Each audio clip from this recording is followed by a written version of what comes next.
गौतम गंभीरचा राडा झालाय. तुम्ही म्हणाल काय राव शेळ्या बातम्या देतो, गंभीर काय पहिल्यांदा राडा करतोय का? त्याच्या राड्यांमधला तर इंटरेस्ट सुद्धा जायला लागलाय. पण यावेळी विषय इंटरेस्ट घेण्यासारखा आहे. गंभीरचा राडा झालाय रवी शास्त्री सोबत. आधी गंभीर शास्त्रीची मापं काढताना जरा पण थकायचा नाही. रवी शास्त्रीने काय जिंकलंय असा रोकडा सवाल गंभीरचा होता. गंभीरच्या नावावर हेडकोच म्हणून चॅम्पियन्स ट्रॉफी आहे, एशिया कप आहे. त्यानं स्वतःच आठवण करून दिली होती. हा आता कधी आठवण करून दिली तर त्याच्याच कोचिंगमध्ये 2 होम टेस्ट सिरीजमध्ये व्हाईट वॉश बसला तेव्हा. मग शास्त्री म्हणाला परफॉर्मन्स खराब झाला का? तर झाला. प्लेयर्स इतके वाईट आहेत का? अजिबात नाहीत. मी प्लेयर्सला जबाबदारी घ्या म्हणत गंभीरला प्रोटेक्ट करतोय का? मुळीच नाही. गंभीर जबाबदार आहे का? तर 100%. अगर ये मेरे साथ होता तो पहला रिस्पॉन्सिबिलिटी मैं लेता. आधी गंभीरने काड्या केल्या, मग शास्त्रीने ठिणगी लावली. त्यात सोशल मीडियावर मीम्स यायला सुरुवात झाली. एक कोच होता जो स्वतः ओके असायचा पण पोरं त्याच्यासाठी जिंकायची. अर्थात शास्त्री एक कोच आहे जो स्वतः रागात असतोय पण पोरं तो चिडू नये म्हणून पण जिंकत नाहीत. थोडक्यात 2 अँग्री यंग मेनचा सामना सुरू झालाय आणि इंदिरानगर का गुंडा या सामन्यात फक्त प्रेक्षक आहे. मागच्या 9-10 वर्षातल्या 3 कोचपैकी कुठला कोच भारी हे सांगणारा व्हिडिओ निवांत बघा, मग मत सांगा. नमस्कार, मी चिन्मय आणि तुम्ही पाहताय बोलबिडू. आता भारी कोच कुठला हे ठरवायचं कसं? सोपं आहे, लय अवघड नाही. 3 सिंपल गोष्टी. त्या कोचच्या काळात टीम बिल्ड कशी झाली, टीमने काय अचीव केलं आणि टीमने ट्रॉफी कुठल्या जिंकल्या. आता काळानुसार जायचं झालं तर आधी बोलावं लागतं रवी शास्त्रीबद्दल. रवी शास्त्री पहिल्यांदा टीम इंडियाचा हेड कोच झाला 2007 मध्ये. अर्थात हे हंगामी पद होतं, एका सिरीज पुरतं. ही सिरीज होती बांगलादेश विरुद्धची.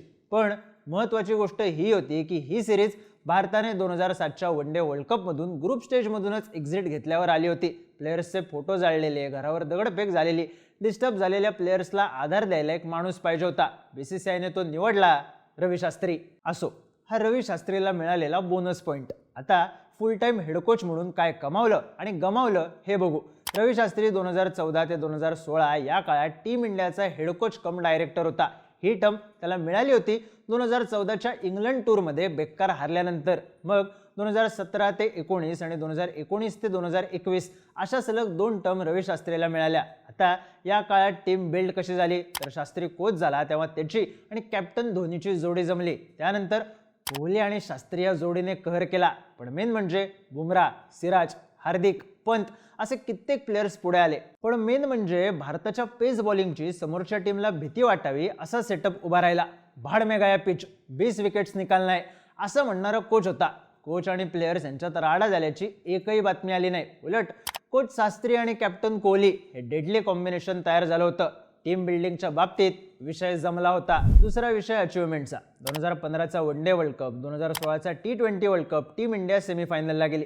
17ची चॅम्पियन्स ट्रॉफी फायनल, 19ची one day world cup semi, 21ला वर्ल्ड टेस्ट चॅम्पियनशिपची फायनल. सगळं टीम इंडियाने जमवलं.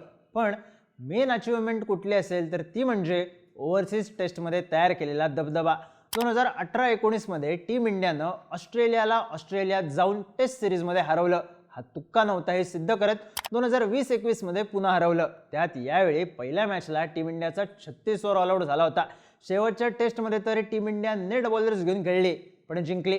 शास्त्रीने या टीमच्या मनात आग तयार केली. इंग्लंडमध्ये सुद्धा 2-1 ने सिरीज टप्प्यात आणली होती. 5वी टेस्ट त्यावेळी झाली असती तर इंग्लंड सुद्धा जिंकलं असतं. भारताच्या मैदानावर एकही टेस्ट सिरीज न हारता चिवट ऑसी, खडूस इंग्लंड अशा टीम्सना टेस्ट क्रिकेटमध्ये त्यांच्या देशात जाऊन गुडघ्यावर आणणं, प्रत्येक टेस्ट मॅच ही फक्त जिंकण्यासाठीच खेळणं, ड्रॉचा विचार सुद्धा न करणं शास्त्रीच्या टीमला जमलं. ती सगळ्यात मोठी अचिव्हमेंट. तिसरा विषय येतो ट्रॉफीचा. तिथं जरा घोडा आडलं. सेमीफायनल, फायनल अनेक वेळा गाठली पण हा ट्रॉफीपर्यंत पोहोचले नाहीत. त्यातही 2021च्या T20 वर्ल्ड कपला पाकिस्तानकडून पराभव, त्यात ग्रुप स्टेज एक्झिट याचा फटका शास्त्रीच्या इमेजला बसलाच. ICC ट्रॉफी न जिंकणं हा शास्त्रीच्या करिअरचा सगळ्यात मोठा बॅकलॉग. नाही म्हणायला, शास्त्रीने 1 नाही तर 2 एशिया कप जिंकले होते पण वर्ल्ड कप जिंकल्यासारखी एशिया कपची अगरबत्ती काय लावली नाही. शास्त्रीनंतर हेडकोच झाला राहुल द्रविड.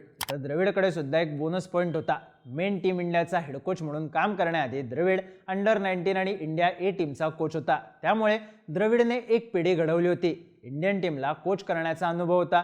नोव्हेंबर 2021 ते जून 2024 असा 2.5 वर्षांचा काळ द्रविडला मिळाला. आता या काळात टीम कशी बिल्ड झाली तर कोहली आणि रोहितच्या कॅप्टन्सी शिफ्टवरून राडा झाल्याच्या बातम्या आल्या होत्या पण त्या फक्त मीडियातच राहिल्या. ग्राउंडवर त्याचे परिणाम दिसले नाहीत. कॅप्टन रोहित आणि कोच द्रविड अशी भट्टी जमून आली. आता रोहित आक्रमक आणि द्रविड शांत.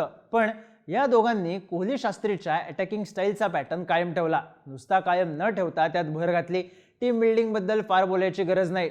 2023च्या वनडे वर्ल्ड कपचे फील्डिंग मेडल व्हिडिओ आठवले तरी टीम काय होती, कशी एकत्र होती हे लक्षात येतं. रोहित, कोहली हे लीडर्स. हार्दिक, बुमराह, पंत, अय्यर, सिराज, कुलदीप ही दुसरी फळी विशेष तयार झालेली. श्रेयस अय्यरच्या रूपानं द्रविडने नंबर 4चं कोडोस सोडवलं. बॅटिंग लाईनअप कागदावर आणि ग्राउंडवर दोन्हीकडे भक्कम केली. त्यानंतर येतात अचिव्हमेंट. 2023चा वनडे वर्ल्ड कप. पहिली मॅच ऑस्ट्रेलिया विरुद्ध होती. स्कोअर बोर्डकडे बघूनच असं वाटत होतं टीम खतम, वर्ल्ड कप खतम, कप्तान खतम. पण ती मॅच टीम इंडियानं काढली आणि त्यानंतर एकही मॅच न हारता फायनल गाठली. पण नेमका फायनलला घोळ झाला. मग 2024चा T20 वर्ल्ड कप जिंकला, ते सुद्धा अजिंक्य राहून.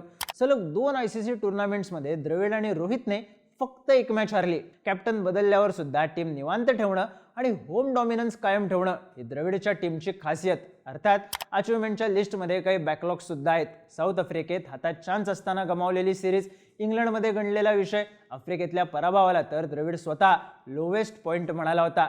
त्यात एशिया कपमध्ये सुपर 4च्या पलीकडे जाता न येणं इथंही कच खाल्लीच होती. साहजिकच अवे गेम गणला, पण होम ग्राउंडवर कोणाला जवळपास सुद्धा येऊ दिलं नाही. आता ट्रॉफीच्या विषयात थेट T20 वर्ल्ड कप नावावर आहे. 11 वर्षांचा दुष्काळ संपवलाय, त्यामुळे नाद करता येत नाही. अर्थात वर्ल्ड कप फायनल आणि वर्ल्ड टेस्ट चॅम्पियनशिप फायनल मधला पराभव वन साइड होता हे विसरून चालत नाही. आता बोलू गौतम गंभीर बद्दल.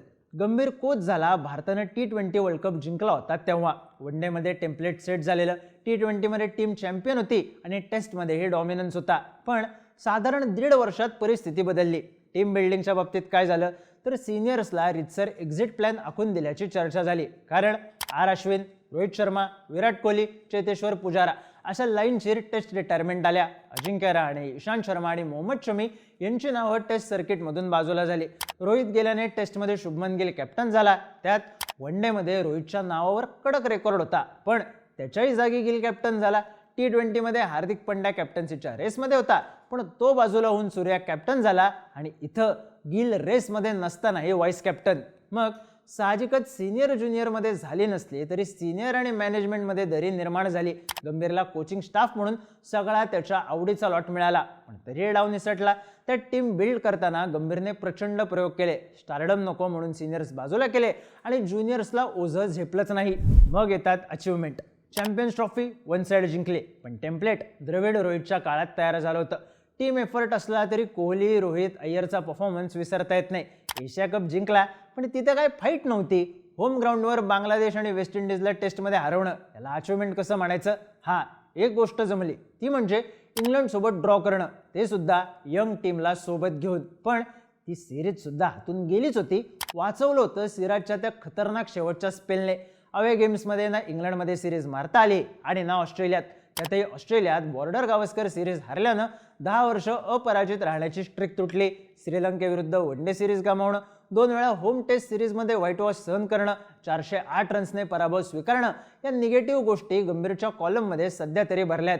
राहतो विषय ट्रॉफीचा, तर तिथं चॅम्पियन्स ट्रॉफी आहे, एशिया कप आहे आणि बाकी टुर्नामेंट्स आता होतील, त्यामुळे गंभीरकडे संधी आहे. पण शास्त्री द्रविडच्या काळात वर्ल्ड टेस्ट चॅम्पियनशिपच्या फायनलला जाऊन तरी हारलो होतो. यावेळी फायनलचं जरा अवघडच वाटतंय, कारण द्रविड आणि शास्त्रीच्या काळात पक्का झालेला टेस्टमधला होम डॉमिनन्स खलास झालाय. क्रेडिट प्लेयर्सच्या खराब परफॉर्मन्स सोबतच गंभीरचे प्रयोग आणि मॅनेजमेंटचं सुद्धा आहे.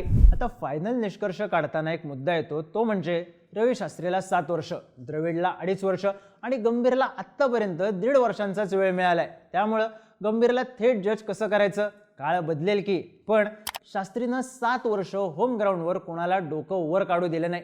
गंभीरच्या 1.5 वर्षात गुडघ्यावर बसवण्याची भाषा सुरू झाली. शास्त्रीने गणलेली टीम इंडिया उभारली, द्रविडने ती मेंटेन ठेवून एक्झिक्यूट केली. पण गंभीरच्या 1.5 वर्षात डाव फिसकटला. द्रविडकडे एक वर्ल्ड कप आहे, गंभीरकडे चॅम्पियन्स ट्रॉफी.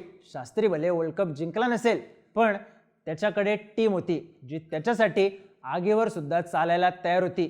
पिचचा, अपोनंटचा विचार न करता लढायला तयार होती. आणि होम ग्राउंड सोडावं, ऑस्ट्रेलिया आणि इंग्लंडला त्यांच्या ग्राउंडवर या टीमची भीती होती. ही दहशत सगळ्यात मोठी आणि क्रिकेटच्या अल्टिमेट फॉर्मॅटमधली अल्टिमेट टीम बनवणारा शास्त्री खरा बॉस. हे नरेटिव्ह नाही, आकडे आहेत. कोच भले ओके असायचा, पण पोरं त्याच्यासाठी जिंकून यायची हे सिद्ध करणारे आकडे. तुम्हाला काय वाटतं?